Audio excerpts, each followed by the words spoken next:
जय श्री महाकाल दोस्तों, मैं हरभजन बागड़ी आप सभी का मेरे YouTube चैनल में स्वागत है। आज हम जानेंगे कि सवारी आने वाले व्यक्ति पर क्या ग्रह दोषों का असर कम हो जाता है या फिर ग्रह दोष उस पर बने रहते हैं। आइए समझते हैं। मेरे गुरुदेव विश्वनाथ अघोरी और गुरुमा शिवकेशी के आशीर्वाद मैं अपना ज्ञान आपके सामने रख रहा हूं, जो मैंने एक्सपीरियंस किया है, जो मैंने जाना है। क्या होता है, अधिकतर ये देखा गया है कि जिस पर नेगेटिव तरह की भूत प्रेत की सवारी आ रही है, वो भूत प्रेत किसी भी देवी देवता का नाम लेकर पब्लिक को उल्लू बना रहा होता है, पागल बना रहा होता है और उन लोगों से भोग ले लेकर अपनी ऊर्जा को बढ़ा रहा होता है। और दूसरी तरफ क्या होता है कि दिव्य शक्तियां, जैसे कि कोई महाशक्ति की सेविका ऊर्जा व्यक्ति के अंदर सवारी के रूप में आती है और वो जितने भी लोग उनको मान रहे होते हैं वो उन लोगों को महाशक्ति से ही जोड़ती है। महाशक्ति से ही आराधना करने की बोलेगी, महाशक्ति का मंत्र जाप करने की बोली, महाशक्ति की पूजा करने को बोलेगी। लेकिन दूसरी तरफ जो भूत प्रेत महाशक्ति के नाम पर आ रहे होते हैं सवारी के रूप में, वो अपनी आराधना करने को बोलते हैं, वो अपने आप को भोग लगाने को बोलते हैं, अपनी तस्वीर रखने को बोलते हैं। इस तरीके से ये दो तरीके से सवारी आती है। कॉन्सेप्ट समझना बहुत जरूरी है कि सवारी किस बेस पे आ रही है और कौन नेगेटिव आ रही है या पॉजिटिव आ रही है। आगे बढ़ते हैं, हम बात करते हैं पॉजिटिव की, क्योंकि अगर कोई नेगेटिव सवारी आ रही है फिर तो कहने की अच्छी बुरी बात की जरूरत ही नहीं है, फिर तो खुद का भी नाश होना है और जो लोग उसे मान रहे हैं, उनकी ऊर्जा बना रहे हैं, उसका भी विनाश होना है, उन लोगों का भी विनाश होगा साथ में। हम बात करते हैं अच्छी ऊर्जाओं की, जो महाशक्तियों की आराधना करती है, ऐसी दिव्य आत्मा जो कभी दुर्गा की, महाकाली की सेविका रही, भक्त रही, कभी जब वो शरीर में थी, अब वो आत्मा बन चुकी है, दिव्य आत्मा बन चुकी है, वो सवारी के रूप में आ रही है। क्या वो दुष्ट ग्रहों को शांत कर सकती है जिस पर आ रही है या नहीं?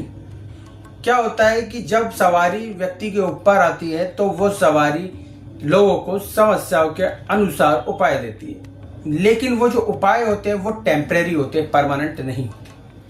समस्या जो करंट की चल रही होती है, जो प्रेजेंट की चल रही होती है, उस समस्या के आधार पर उपाय दिए जाते हैं। अगर कल को समस्या मॉडिफाई हुई तो वो जो करंट में दिए गए उपाय हैं वो भी मॉडिफाई होनी चाहिए, तभी वो काम करेंगे, अन्यथा वो काम नहीं करेंगे।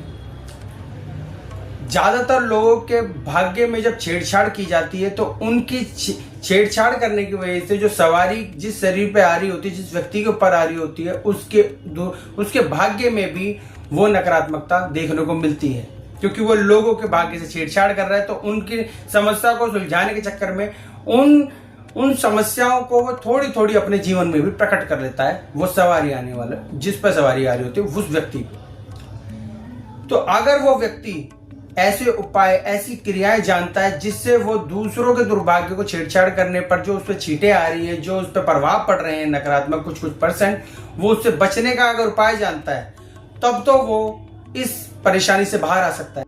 सवारी आने वाली जो शक्तियां होती है वो मदद करती है और दुष्ट ग्रहों का प्रभाव भी काटती है, लेकिन एक हद तक। मान लीजिए अगर किसी सवारी आने वाले व्यक्ति का बहुत बड़ा एक्सीडेंट होने वाला है, बहुत बड़ी दुर्घटना होने वाली है, तो वो दुर्घटना एक फ्रैक्चर, छोटे से फ्रैक्चर के रूप में रह जाएगी। छोटी सी चोट या बुखार आ जाएगा या सरदर्द के रूप में वो दुर्घटना बन के रह जाएगी। किसकी वजह से? अगर उसके ऊपर कोई सवारी दिव्य शक्ति की आ रही है तो। लेकिन अगर आप कहो कि पूर्ण रूपेण समाप्त हो जाए, वो समस्या आए ही ना, सरदर्द हो ही ना, फ्रैक्चर हो ही ना, ऐसा हो ही नहीं सकता। प्रभाव तो ग्रह देंगे ही देंगे, चाहे सवारी आए चाहे ना आए, ग्रहों का प्रभाव तो रहेगा। मेन काम जो होता है, बड़ा काम, बड़ी समस्या अगर जातक पे आ रही है तो सवारी क्या करती है, उस जातक को बड़ी समस्या से बचाती है, बाकी छोटी छोटी समस्या उसके जीवन में फिर भी रहती है। इसलिए दुष्ट ग्रहों का प्रभाव आपके पर हमेशा रहेगा ही रहेगा, आप पूर्णतः उसे खत्म नहीं कर सकते। और अगर आप चाहते हो उसे खत्म किया जा सके तो दुष्ट ग्रहों के आपको उपाय, गुप्त उपाय अलग से करने होंगे, उनकी गुप्त क्रियाएं अलग से करनी होगी जो व्यक्ति को राहत दे सके। क्योंकि सवारी आने वाली जो ऊर्जा होती है वो एक काम को ही कर सकती है, 10 काम को नहीं कर सकती एक बारी में। वो एक बारी में एक काम करेगी, फिर दूसरा काम पकड़ेगी, वो तीसरा काम पकड़ेगी।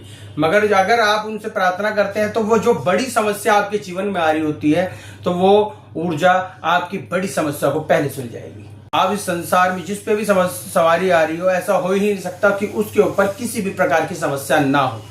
वो समस्या होने का कारण ही यही है क्योंकि सवारी आने वाली ऊर्जा उसको दूसरे कार्य में व्यस्त है, उसका कल्याण करने के लिए, इसलिए वो छोटी छोटी समस्या उसके जीवन में रहती ही रहती। सवारी पूर्ण रूपेण किसी भी तरह के दुष्ट ग्रहों को शांत नहीं कर सकती, इस बात को आप समझिए। पूर्ण रूपेण शांत करने के लिए दूसरे उपाय होते हैं, दूसरे गुप्त उपाय होते हैं, दूसरी गुप्त क्रियाएं होती हैं। वीडियो पसंद आया तो लाइक कीजिए, शेयर कीजिए, सब्सक्राइब कीजिए। आगामी वीडियो में मिलता हूं नई जानकारी के साथ। ऐसी मुस्कुराते रहिए। अभी के लिए जय श्री महाकाल।